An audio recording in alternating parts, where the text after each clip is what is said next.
Assalamualaikum warahmatullahi wabarakatuh. Jumpa kembali lagi dengan saya Udin dalam channel Kim UD.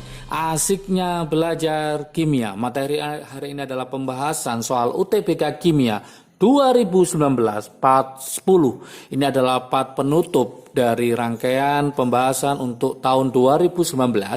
Selanjutnya akan saya buatkan untuk materi prediksi soal UTBK tahun 2021. Sehingga tonton terus channel Kim UD, jangan lupa like, subscribe, dan komentarnya. Juga lonceng ditekan supaya tidak ketinggalan video terbaru dari Kim UD.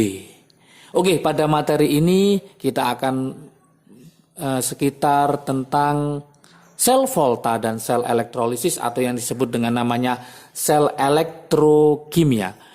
Materinya atau konsepnya bisa dilihat di video sebelumnya, sudah lengkap di situ supaya nanti pemahaman dari teman-teman semakin bagus, akhirnya siap ujian UTBK dan memperoleh hasil yang maksimal sehingga lolos dan diterima di PTN favorit sesuai dengan pilihan dari teman-teman semua.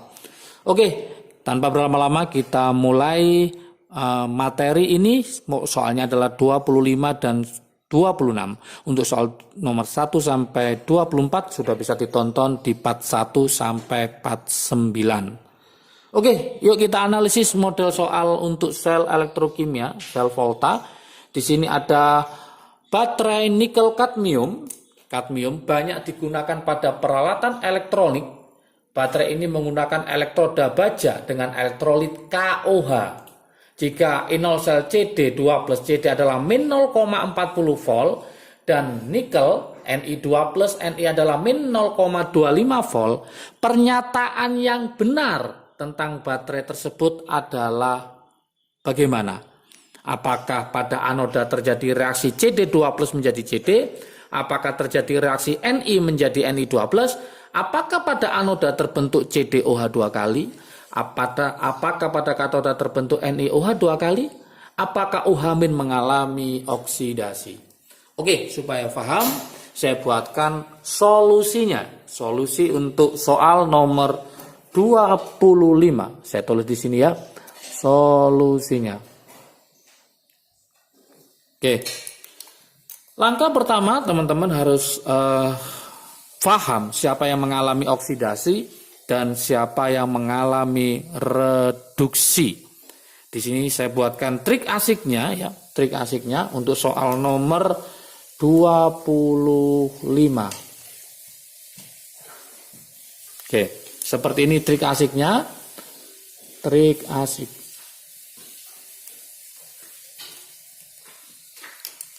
Enol sel, masih ingat teman-teman, itu ada yang lebih besar, ada yang lebih besar, ada yang nanti yang lebih kecil. Inosel itu ada yang lebih besar, ada yang lebih kecil. Yang lebih besar, belakangnya adalah huruf R, berarti pasti akan mengalami reduksi. Ini harus paham dulu. Yang lebih kecil keok ya, berarti oksidasi. Reduksi, kalau kita lihat depannya hurufnya R. Nah, berarti konsonan, huruf konsonan ketemu sama konsonan, maka dia di katoda. Konsonan ketemu konsonan. Oksidasi adalah huruf vokal, huruf O, maka dia ketemu di vokal, yaitu anoda. Jangan lupa ya, berarti O sama A, vokal ketemu vokal, konsonan ketemu konsonan.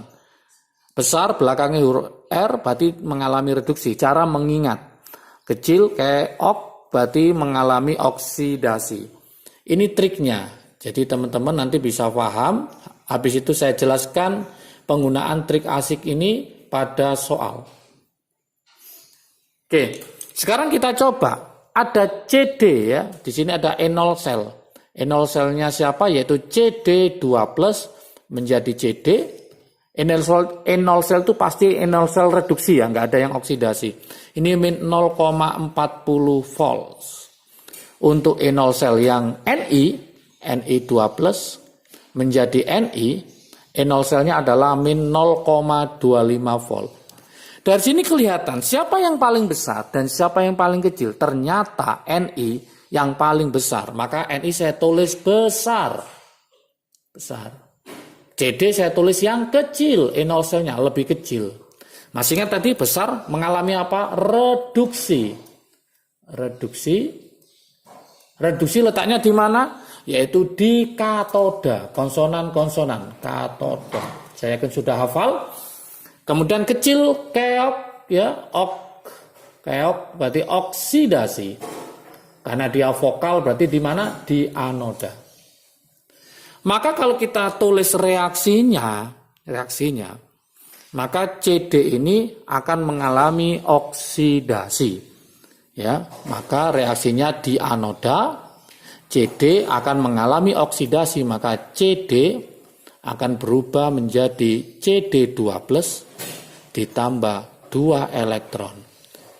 Untuk yang di katoda tetap Ni akan mengalami reduksi. Berarti Ni2+ plus 2 elektron menjadi Ni. Dari sini maka bisa kita simpulkan pada anoda terjadi reaksi CD menjadi CD2+ menjadi CD. Salah, kenapa? Karena harusnya bukan CD2+ menjadi CD tapi CD menjadi CD2+. Pada katoda terjadi reaksi Ni menjadi Ni2+, ini juga kebalik. Harusnya adalah Ni2+ menjadi Ni. Maka A sama B jangan dipilih. Karena apa? Salah. Sekarang kita lanjutkan. Pada anoda terbentuk CdOH 2 kali. Ingat di sini, pada anoda memang ada CD2+. Di sini ada kata-kata elektrolitnya KOH. Berarti nanti butuh ion OH- untuk bergabung. Maka CD2+ nanti akan ketemu sama ion OH-, maka dia akan membentuk yaitu CdOH 2 kali. CdOH 2 kali. Berarti kesimpulannya, jawabannya yang benar adalah pada anoda akan terbentuk CdOH 2 kali. Kenapa pada yang D salah? Pada katoda terbentuk NiOH 2 kali. Padahal reaksi pada katoda itu adalah Ni2+ menjadi Ni. Maka ada endapan Ni, bukan larutan NiOH 2 kali. Oke, semoga paham untuk soal nomor 25. Intinya apa? Teman-teman harus paham konsepnya. Yang lebih besar itu akan mengalami reduksi, letaknya di katoda. Yang lebih kecil akan mengalami oksidasi, letaknya di anoda. Oke, soal nomor 25 sudah berlalu. Semoga nanti kalau ujian UTBK seperti ini teman-teman sudah paham dan bisa mengerjakan. Oke, soal nomor 26. Sekarang soal nomor 26. Masih berkaitan dengan sel elektrokimia. Baterai alkalin memiliki katoda grafit dan anoda seng, yang merupakan wadah campuran MnO2 dan pasta KOH. Reaksi di anoda, manakah yang benar reaksi di anoda?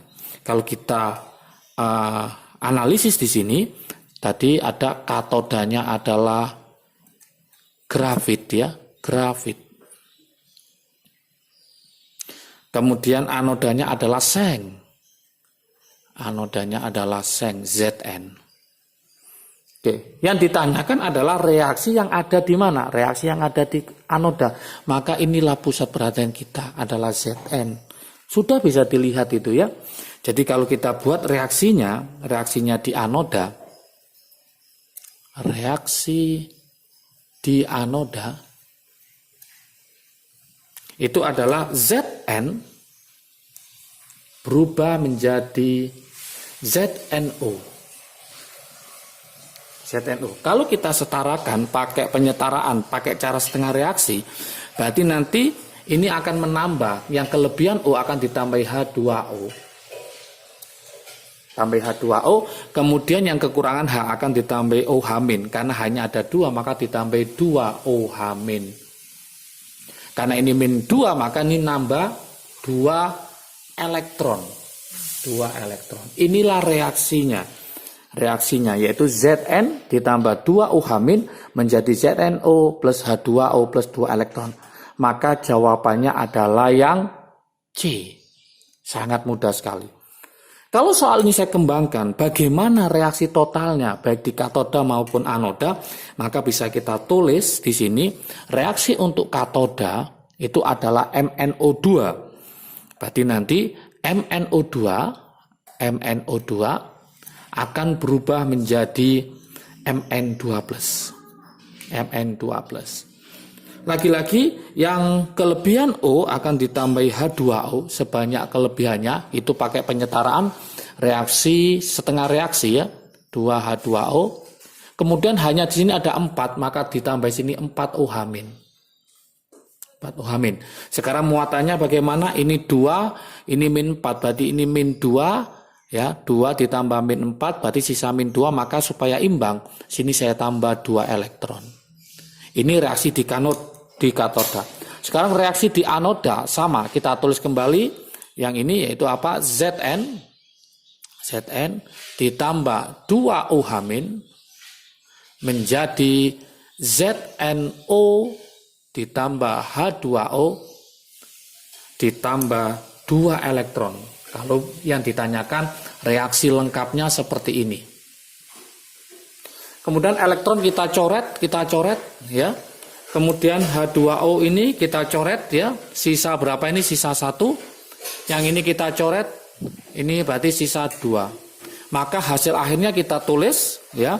Berarti nanti hasilnya adalah MnO2 ditambah sisa 1 berarti H2O ditambah siapa? Zn. Hasilnya adalah Mn2+ ditambah sisanya adalah 2OH-.